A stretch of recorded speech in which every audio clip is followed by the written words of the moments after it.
Walmart is a great American company and the nation's largest retailer, more than 1.6 million American employees alone, and annual global revenue of nearly $650 billion. So I'm happy to say we're joined now for an exclusive interview with John Furner, the president and CEO of Walmart U.S. John, thank you very much for joining us. I want to get into holiday shopping. I want to get into grocery prices, but I got to ask you off the top to talk about this report I'm reading in today's Wall Street Journal about how Walmart is pulling back on diversity, equity, and inclusion programs under pressure from a conservative activist. So a few of the changes here: phasing out the term DEI, winding down the Center for Racial Equity, no longer giving priority treatment to suppliers based on race or gender diversity, and preventing sellers from listing some transgender-related or themed items on the website. So is that accurate from what you're hearing, and why the changes? Well, first of all, good morning, and thanks for having me. It's great to be here. I'm in Houston, Texas, in our Friendswood location, so it's exciting to be in the store this time of year. First, let me say, like many companies all across the United States, we've been on a journey, and we continue to be on a journey. And what we're trying to do is to ensure that every customer, every associate feels welcome here to shop and to feel like they belong. And that term belong, we've been talking about belonging now for almost 2 years. Early 2023, we started talking about belonging. And we're going to continue to make the best decisions we can that makes everyone, our customers, our associates, feel like this is an environment they can shop in and thrive in. Is diversity among your suppliers still important to you at Walmart, John? Well, starting with our company back in 1962, we were a small business, a single store that operated out of Rogers, Arkansas.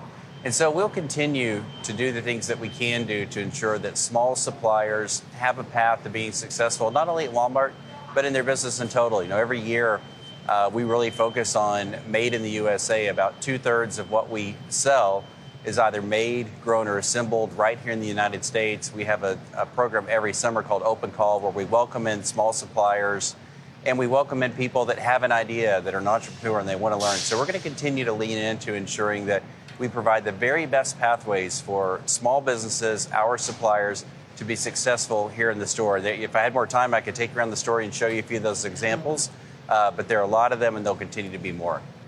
All right, John, you mentioned that 2/3 of what you have is made in the U.S. Let's talk about that other third. President-elect Trump announced last night that on his first day in office, he will impose a 25% tariff on all products imported from Canada and Mexico. So how will that impact Walmart? What have y'all done to actually prepare for that? Have you guys been stockpiling in anticipation of these tariffs? Well, first, I'll just say again, about 2/3 of what we sell is made, grown, or assembled here in the United States, and we've been very supportive all the way back to our founder of products that are made in the United States.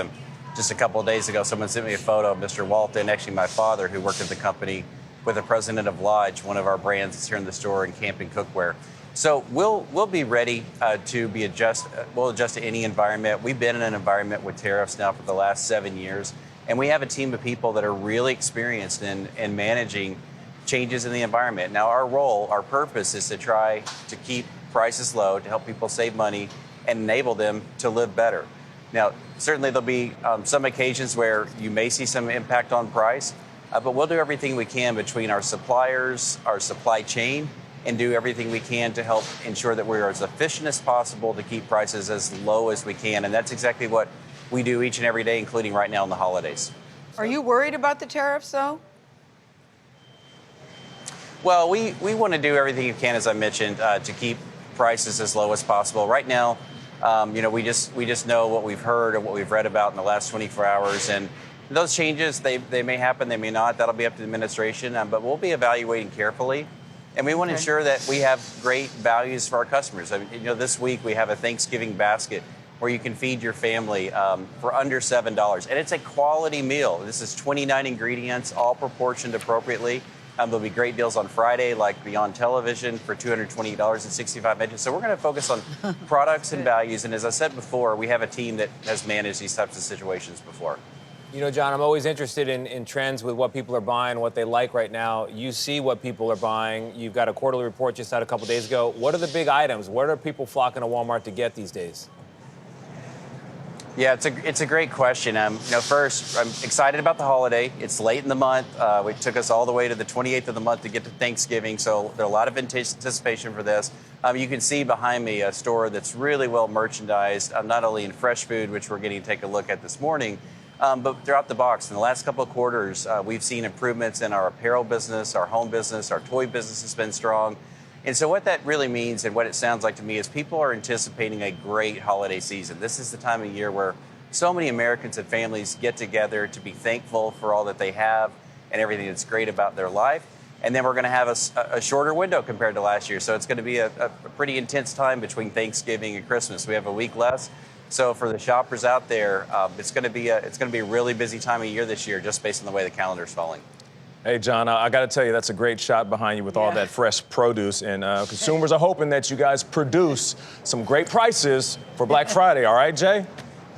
Jay. Okay, we'll be ready. Can't wait to see you there. All right. Thank you for joining us. We appreciate you. Thank you.